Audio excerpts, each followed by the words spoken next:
मैं जिंदगी का साथ निभाता चला गया, हर फिक्र को धुएं में उड़ाता चला गया, बर्बादियों का जश्न मनाता चला गया। 60 के दशक में आई फिल्म हम दोनों का ये गाना वर्तमान समय में देश के उन युवाओं पर बिल्कुल फिट बैठ रहा है जो जीवन की मामूली चुनौतियों से हार मानकर नशे की गिरफ्त में फंसते जा रहे हैं। युवाओं में नशे की बढ़ती लत के खिलाफ मुहिम छेड़कर फिल्म उड़ता पंजाब बनाने वाला बॉलीवुड अब खुद नशे में उड़ रहा है। हालात ये हो गए हैं कि अब प्रेरक ही पेडलर बनते जा रहे हैं। आखिर कैसे, देखिए ये खास रिपोर्ट।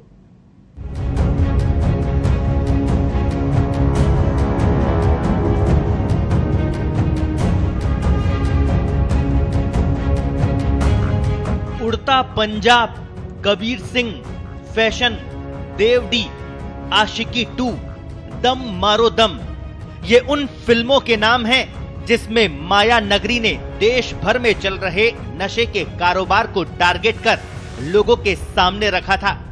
नशे के खिलाफ बॉलीवुड की इस मुहिम को देशवासियों का साथ मिला और बॉक्स ऑफिस पर ये फिल्में पसंद भी की गई। लेकिन अब यही बॉलीवुड देश के युवाओं को नशे की अंधी लत में धकेल रहा है। युवाओं के रोल मॉडल माने जाने वाले फिल्मी टाइकून परिवार भी प्रेरणा देने की बजाय यंगस्टर्स के ज़हन में नशे की छाप छोड़ रहे हैं। ताजा मामला बॉलीवुड के किंग खान के बेटे आर्यन खान से जुड़ा हुआ है, जो माया नगरी से दूर समंदर में क्रूज पर चल रही रेव पार्टी में नशा करते पकड़ा गया। सिर्फ पकड़ा ही नहीं गया, सूत्रों की माने तो एनसीबी को पूछताछ में आर्यन के अंतर्राष्ट्रीय ड्रग पेडलर होने के भी सबूत मिले हैं।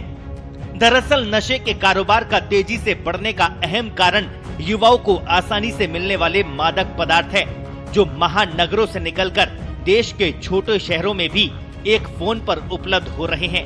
इसके अलावा नशा युवाओं के लिए स्टेटस सिंबल भी बन गया है।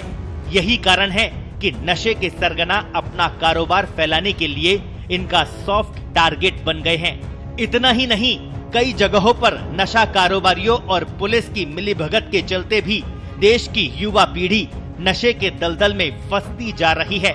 चिंताजनक बात यह है कि आजादी से लेकर अब तक देश की किसी भी सरकार ने नशा मुक्त भारत की कल्पना नहीं की और बड़ा अभियान नशे के खिलाफ नजर नहीं आया, जिसके चलते नशे के कारोबारियों पर सख्त कार्रवाई नहीं होती है।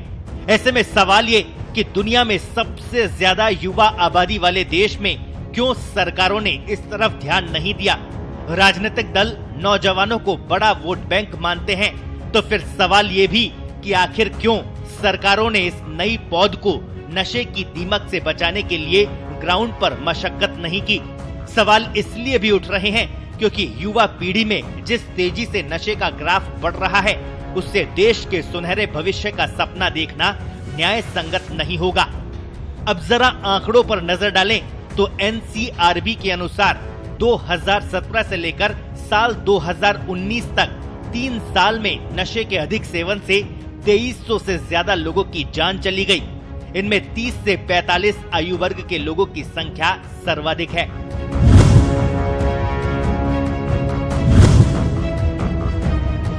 साल दर साल मौत के आंकड़ों पर नजर डालें तो साल 2017 में 745 लोगों की मौत हुई।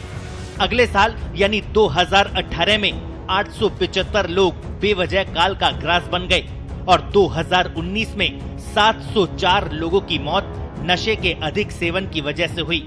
शर्मनाक बात ये कि अधिक नशे के सेवन से होने वाली मौत के मामले में राजस्थान देश भर में अव्वल है। इन्हीं 3 सालों में सर्वाधिक 338 मौत राजस्थान में हुई। दूसरे नंबर पर कर्नाटक रहा, जहां 239 जानें चली गई और 236 मौत के साथ उत्तर प्रदेश तीसरे नंबर पर रहा। इनमें भी 14 साल से कम उम्र के 55 बच्चों की मौत हुई। ये तो थी 2019 तक की जानकारी। अब एक नजर साल 2020 पर भी डालें, जिसमें करीब 9 महीने का समय कोरोना की वजह से लॉकडाउन में गुजरा। इसके बावजूद देश में 13,70,000 किलो प्रतिबंधित दवाएं और ड्रग पकड़ी गई। 3 लाख किलो अफीम युक्त नशा देश भर में पकड़ा गया। इसमें मॉर्फिन, हेरोइन और पॉपी हस्क जैसे ड्रग शामिल है। 8,50,000 किलो से ज्यादा भांग युक्त नशा बरामद किया गया। इसमें गांजा, भांग, सुल्फा, हशीश और चरस शामिल है। इसके साथ ही 5,300 किलो से ज्यादा फिजियो एक्टिव ड्रग भी बरामद किए गए, जो दिमाग पर सीधे असर करते हैं और अवचेतन मन पर काबू करते हैं। इनमें केटोमाइन, मेटापेटोमाइन समेत अन्य ड्रग शामिल है। 82,000 किलो से ज्यादा मेडिसिनल दवाएं और इंजेक्शन भी बरामद हुए, जो दवा की पर्ची के बिना मिलना मुश्किल है। जरा सोचिए, जिस साल में 9 महीने तक लोग घरों में रहे हों, उसमें नशे का आंकड़ा कितना भयावह है। अब सवाल ये कि जब एक आम आदमी को पता रहता है कि नशे को फला व्यक्ति बांट रहा है और फला जगह नशीले पदार्थों की बिक्री का अड्डा है, तो क्या प्रशासन तंत्र को इसकी खबर नहीं होती है? बहरहाल भारत समेत दुनिया के कई देशों के लिए नशे का ये फैलता कारोबार परेशानी का सबब बना हुआ है। हर साल बढ़ता नशे का कारोबार बताता है कि तस्करों के हौसले कितने बुलंद हैं, जिन्हें नियम कायदों या कानून की कोई परवाह नहीं है। ऐसे में सरकारों को नशे के काले कारोबार के खिलाफ सख्त कदम उठाने होंगे। साथ ही लोगों को इसके लिए जागरूक भी करना होगा, क्योंकि जागरूकता और सख्ती की जुगलबंदी ही इस नशे के सौदागरों पर नकेल कस सकती है। स्पेशल रिपोर्ट, पत्रिका टीवी।